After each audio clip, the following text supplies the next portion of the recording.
Til borgerne i Hurup, kan de regne med, at der kommer post i dag? Altså, vi koncentrerer os om at få noget ud i byerne. Vi tror ikke, vi kan køre ud på landet.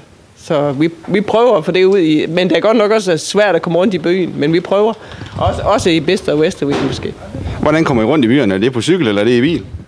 De tager nok cyklen med til at transportere på, men de kommer i hvert fald til at gå rundt med den, og der er også nogen, der vil tage bilen. Nu er der en hel del post her. Hvor mange dages post er der ikke kommet ud? Ja, vi har ikke været ude med post hverken onsdag eller torsdag. Så der er 3 dages post i dag? Ja, så er det lidt fra... Der er nogen, der har lidt overliggende fra tirsdag også. Så det vil sige, at det er en hel del, de skal have med rundt også? Der er meget. Regner med at få al posten ud i dag her i byerne så? Det tvivler vi på, vi kan.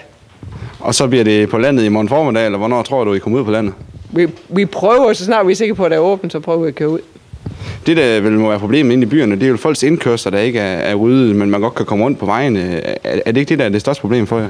Der er heller ryddet alle vejene inde i byen endnu. Så det bliver svært at komme ud med posten i dag? Meget svært. Jeg siger tusind tak. Selv tak.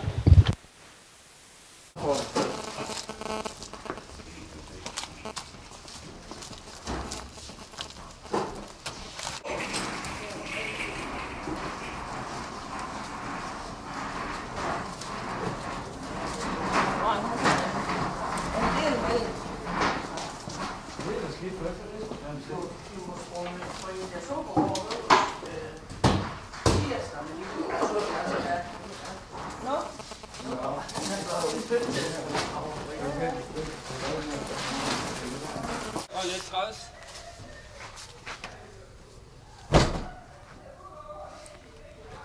Hvad så, hvor mange pakker har I i dag? Vi har lidt fra onsdag, og så har vi lidt fra torsdag, og så har vi lidt normalt i dag. Ja, så der er lidt ekstra, der plejer, hvad? Jo, så. Ja. Men så kører I helt ud på landet med det, eller er det kun her i byen, I prøver at komme Ja, rundt? vi prøver at komme ud i byen, ja. Ja. Og så prøver vi at komme ind de vigtigste steder på landet, selvfølgelig, så Ja. dem, der skal have deres... Ja, det kan være medicin til dyr og sådan noget, så måske har været undervejs. Ja. Så... Jamen, det er da spændende så. Ja, jeg ser, om man kan komme frem i hvert fald. Det håber jeg da i hvert fald. Ja, du må held og lykke med. Jo, tak.